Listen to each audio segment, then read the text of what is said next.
Hello and welcome to this English lesson where we're going to learn how to describe situations and experiences that we have had. So you may have had different experiences in your life and you might describe them in this way right now. It was fun, or it wasn't fun, or I liked doing that, or I didn't like doing that. In this English lesson, we're going to look at a whole bunch of other ways to describe experiences and situations that you've been in. Let me just repeat that for a sec. We usually say experiences that you had or situations that you've been in. So we kind of use each word a bit differently, but they both refer to the things that happen in life or the things that you do in life. So once again, welcome to this English lesson where we're going to talk about how to describe situations and experiences. One way to describe something is to say that it was confusing, but often we use the little phrase, hard to understand. This is a huge classroom, probably at a university, and maybe the professor isn't very easy to understand. The professor is hard to understand. If someone said to you, how was the class that you went to today? You could say, oh, it was really confusing.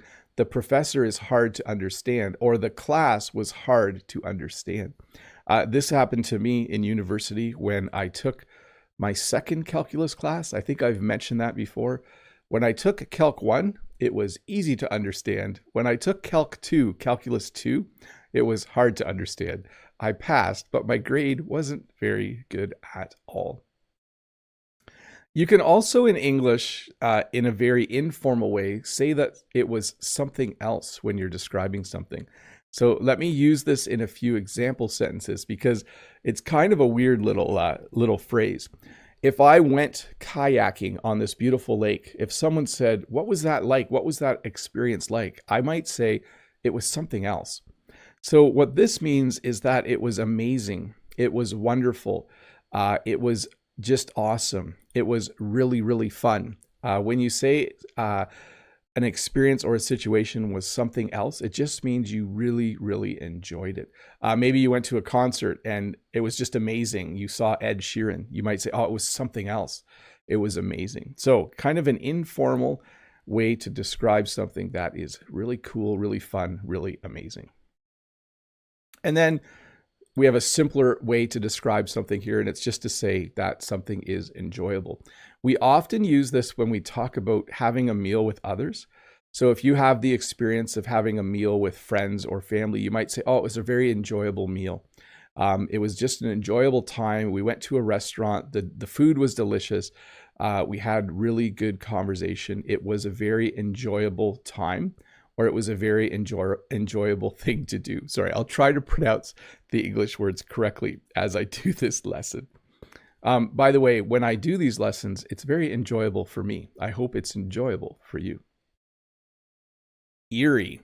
So when I think of the word eerie, I usually think of being alone, usually not somewhere, like not in a city, usually like out in a country. If I walked down this path at night, and there was just a little bit of moonlight coming through the tree branches, I would describe that walk as an eerie experience. If someone said, how was your walk through the forest at night? I would say, oh, it was eerie. There were little sounds I could hear, and the wind was blowing a little bit and making this funny noise, or I couldn't quite see. It was a little bit dark. It was just very eerie. I thought I was hearing things all around me. So when something is eerie, it means a little bit scary, a little bit spooky might be another word that we would use. But certainly a walk through the forest at night would be eerie. So this is a very informal word. I had to look it up to make sure that it's actually a word in English. But when something is really boring, sometimes we call it a snooze fest. So I'll use the example again of a classroom, but this time a teacher who's really boring, where as you're listening, you might actually be starting to fall asleep, or you might just use the word snooze fest to describe something that was really boring and you didn't actually fall asleep. Sometimes when you're sitting and listening to someone talk for a long time, you could describe it as saying, oh, that lecture was really boring, or that talk was just a snooze fest. which means it was so boring you could have fallen asleep, or it might even mean you did fall asleep. That can happen as well. Again, a very informal word, snooze fest. But I thought it was just a word I made up, but if you look it up on Google, you'll actually find a definition for that word. Outstanding. So when you describe something as outstanding, it means that it was done at a very high level. It means that if you're watching a performance, the dancers or actors or singers were perfect. You were just amazed at how good of a job they did. So if I went to see a show, maybe some kind of stage show, if someone said, "Oh, what was the play like?" I could say, "Oh, it was outstanding. It was just amazing. It was one of the best plays I've ever seen." So when you describe something as outstanding, you just mean that it's really, really well done. I would use this to describe, I don't know if you know English with Lucy. English with Lucy is another YouTube channel, and she teaches English, and her lessons are outstanding. That's how I would describe them. They are really well put together. She's very well spoken, very logical. That's always important to me. I like people who are logical. So I would say her lessons are outstanding. Now, the opposite would be what we call a letdown. Maybe you've wanted to go to a concert for a long time and you bought tickets and you went to the concert and it wasn't very good. Maybe the musicians sound really good when you listen to a recording, but when they play live, they just don't do a good job. You would say, "Oh, it was a letdown." How was the concert? It was a letdown. It was kind of a letdown. They weren't as good as I thought they were going to be. Another example would be if you were going to see a play and there was a famous actor in the play, and then the day you go, that actor is sick and they have someone fill in, the understudy performs instead. You would say, "Oh, the play was really good, but it was a bit of a letdown because the main actor wasn't there." So a letdown. Hope my lessons aren't a letdown for you. I hope they're outstanding. No, I wouldn't describe my own lessons that way. Hey, when you have a lot of fun, when you go out with friends or maybe go out with family and you really enjoy yourself, we sometimes say that it's a blast. How was your day at the beach? It was a blast. We had so much fun. We played volleyball. We laughed. At night, we had a campfire on the beach. I had a blast, or it was a blast. You can use either way to describe it. So definitely, when you really enjoy something, when it is a lot of fun, we would say that it's a blast. Mesmerizing. When you describe an experience as mesmerizing, you're basically saying you couldn't look away because it was so interesting. It was so cool. It was so fun to watch. When I think of the word mesmerizing, I usually think of musicians who are really good at playing their instrument.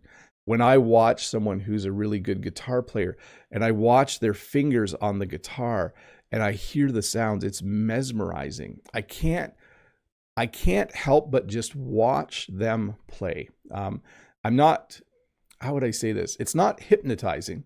That's a little bit different. But mesmerizing just is a time when you're in a situation or experience where you just watch what's happening and you just really, really enjoy it. And then out of this world. I think I talked about this phrase in another lesson a few weeks ago. I think I described a trip as being out of this world. When you say something is out of this world, it just means it was like so fun, so enjoyable, so awesome. It was one of the most amazing things you've ever done in your life. So if you ever went on a trip and you stayed on a lake like this, and if someone said, what was that like? You probably would say, "Oh, it was out of this world." Like at night, we could see the northern lights. At night, we could see lightning bugs flying around. You might describe it as out of this world. Something that was just really, really fun, enjoyable, and beautiful, I think. All of those things. Captivating. So I would say captivating fits in the same category for me as mesmerizing. When I think of something that's captivating, it's again when you're appreciating something so much, you just can't stop watching. When you go to a concert, when you go to a show, if something just you visually, it's amazing. When you hear things, it's amazing. We would just say it's captivating. When people dance, it can be captivating. When people play an instrument, it can be captivating. It just means that they do it well to the point where you just really enjoy watching them do it. Worth it. So this is a phrase that people have asked me about, people who are learning English. What does worth it mean? Well, worth it means that you did something and you're glad that you did it. Hey, have you ever gone to Disneyland? Yeah, I went last year. Was it worth it? Oh, it was totally worth it. We had so much fun. And the flip side would be, no, it wasn't worth it. We didn't have any fun and it was really expensive. So when you describe something as being worth it, we're not always talking about money, but a little bit. Was the concert worth it? Oh yeah, I totally would go again. It was totally worth it. I don't mind that I spent $100 to see Ed Sheeran. It was worth it. So what you're saying is the amount of money you spent or the time you spent was valuable to you. You were like, yes, this was a good decision.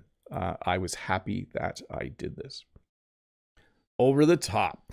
When we say something is over the top, we mean it's amazing, but it might even be like almost too much. A good example would be this. If you go to a concert and you see that they have giant screens everywhere, like they actually have more screens than they need. You could say, oh, it was just over the top. They went over the top for that concert. I mean, there were 27 big screens in the stadium. So when you say over the top, you mean you were expecting something to be this good and it was even better, but maybe in a slightly crazy way. It was over the top. My lessons are not over the top. My lessons are as good as they need to be. That's how I would describe them. Hard to follow. Now this one is similar to the first one we looked at. We talked about hard to understand. When you say that something is hard to follow, if you said, well, the class, it was hard to follow, or the prof, he was hard to follow, it doesn't mean you're walking behind them. It means you're having trouble understanding. You might be experiencing this when you watch my videos. I might talk too fast for you, and you might find that it's hard to follow the lesson. So when you describe something as hard to follow, it means you're having trouble understanding it. Maybe you're watching a lot of English television, and in some cases you can understand what's happening, but with other shows you find it hard to follow, hard to understand. Nasty. Now the word nasty has a lot of different meanings. When I think of describing a situation and using the word nasty, I usually think of a storm. So sometimes we'll just have a really nasty storm at night. That means there's lots of wind and lightning and rain and thunder. It's just a crazy storm. So when you describe something as nasty, it means that it's not pleasant. So you wouldn't describe something nasty as being enjoyable. You would say, oh, that was a nasty storm last night. I hope trees didn't blow over in the wind. It was nasty. Remarkable. So when you describe a situation as remarkable, you're basically saying it's something you'll remember for a long time.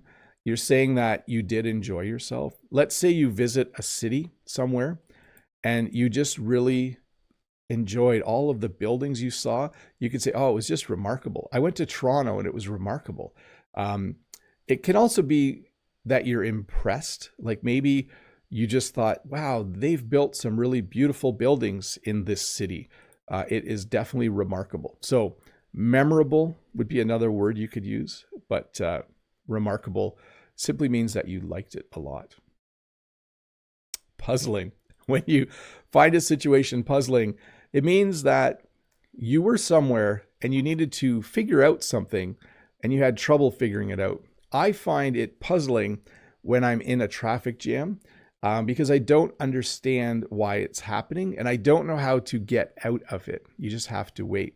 So when you say something is puzzling, it means it's hard for you to understand either why it's happening or it's hard for you to figure out how to get out of the situation. Let's say you were sitting in a class in school and it was the wrong class. You might say, oh, this is really puzzling. Why am I in the wrong class and